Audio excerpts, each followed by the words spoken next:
آج کی سچی کہانی ایک خاتون کے قتل کی ہے جس کا مقدمہ 30 سال بعد سگریٹ کے ٹکڑے کی مدت سے حل ہوا۔ اس عورت کا نام میری میکلافلن تھا۔ یہ ملنے والا سگریٹ کا ٹکڑا اس کیس کی پہلی کڑی تھا۔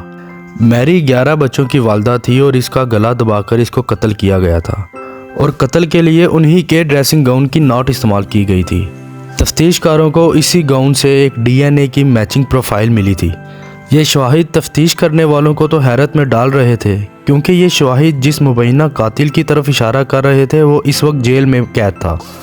تاہم بعد میں پتہ چلا کہ جس روز قتل ہوا تھا اس روز جنسی جرائم کے مجرم گراہم مکلگل 2 روز کے پے رول باہر آئے تھے اور 27 دسمبر 1958 کی صبح میری کی موت کے چند گھنٹوں بعد وہ ان کے فلیٹ سے نکل کر جیل میں واپس جا چکا تھا۔ اور اس قتل کے بارے میں BBC کی نئی دستاویز film murder case the hunt for Mary McLaughlin's colour میں اس دلچسپ کیس کی کہانی سنائی گئی ہے۔ اس کیس پر سینئر فرانزک سائنسدان جن کا نام جوہن ہے انہوں نے بہت چھان بین کی تھی۔ میری اپنی زندگی کی آخری رات کو بار سے پیدل نکلی اور 10:30 پر راستے میں ایک دکان پر رکی اور سگریٹ لیے اور دکاندار سے کچھ مزاحیہ گفتگو بھی کرنے لگی۔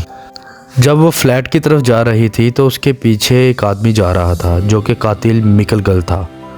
یہ پوری پلاننگ سے اس کے گھر گھس گیا جو کہ آج تک کسی کو پتہ نہیں چلا۔ میری اپنے خاندان والوں سے بھی کبھی نہیں ملتی تھی، بس ہفتے میں ایک دفعہ ان کا 24 سالہ بیٹا ملنے آتا تھا۔ معمول کے مطابق جب وہ ملنے آیا تو اس نے دروازہ کھٹکھٹایا تو کسی نے دروازہ نہ کھولا۔ پھر اس نے لیٹر باکس کھول کے دیکھنے کی کوشش کی تو اس کو بہت زیادہ بدبو آئی۔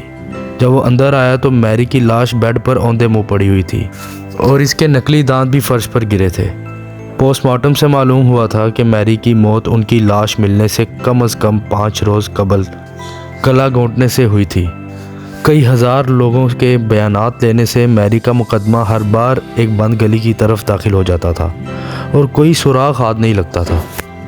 پھر اگلے سال میری کے خاندان کو بتایا گیا کہ میری کا کیس بند کر دیا گیا ہے اور میری کی بیٹی کو ایک سینئر آفیسر نے کہا تھا کہ ہمت مت ہارنا۔ میری نے 2 شادیاں کی ہوئی تھیں اور ایک میں سے 5 اور دوسرے خاوند میں سے 6 بچے تھے۔ میری کی بیٹی جینا نے اپنی والدہ کی کتاب میں یہ بھی لکھا تھا کہ میری کے قتل میں ان کا بچہ بھی ملوث ہے جس کا ہمیں پتہ نہیں چل رہا۔ پھر جدید ٹیکنالوجی کی وجہ سے یہ کیس دوبارہ ری اوپن ہوا جس میں ماہرین نے کچھ شواہد اکٹھے کیے جن میں میری کے بال، ناخن، سگریٹ کے چند ٹکڑے شامل تھے۔ ان شواہد کو 30 سال پہلے ایک پیکٹ میں محفوظ کیا گیا تھا۔ کوچرین کو امید تھی کہ جدید ٹیکنالوجی کے ذریعے DNA کے شواہد حاصل کرنے میں مدد ملے گی۔ کوچرین جو کہ اس کیس کے انویسٹیگیٹر تھے انہوں نے یہ بھی کہا کہ سگریٹ کے آخری حصے نے ماضی میں ہمیں DNA پروفائل نہیں دی تھی، لیکن اب ٹیکنالوجی کی وجہ سے اس نے ہمیں مکمل ایک مرد کی پروفائل دے دی ہے اور یہ اس سے پہلے کبھی نہیں ہوا تھا۔ اس کیس کا پہلا سراغ مل گیا تھا جب ان کو یہ معلوم ہوا کہ جس شخص سے یہ DNA میچ ہوا ہے وہ تو جیل میں پہلے ہی کئی ریپ کیس میں بند ہے۔ پھر گاؤن کو چیک کیا گیا تھا اور اس میں بھی گراہم میکلگل کا DNA ہی ملا۔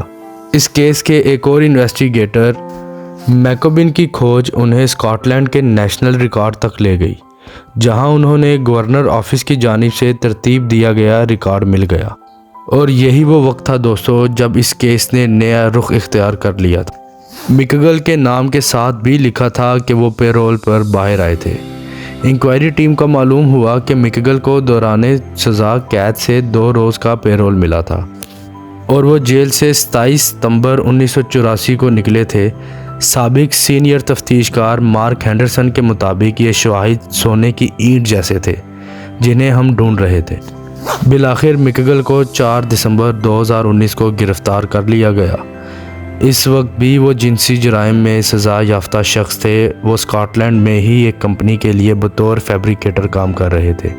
ان کی بیٹی جینا کہتی ہے کہ یہ خبر ایک سکون کا باعث بنی کیونکہ مجھے نہیں لگتا تھا کہ میری زندگی میں یہ کیس حل ہوگا۔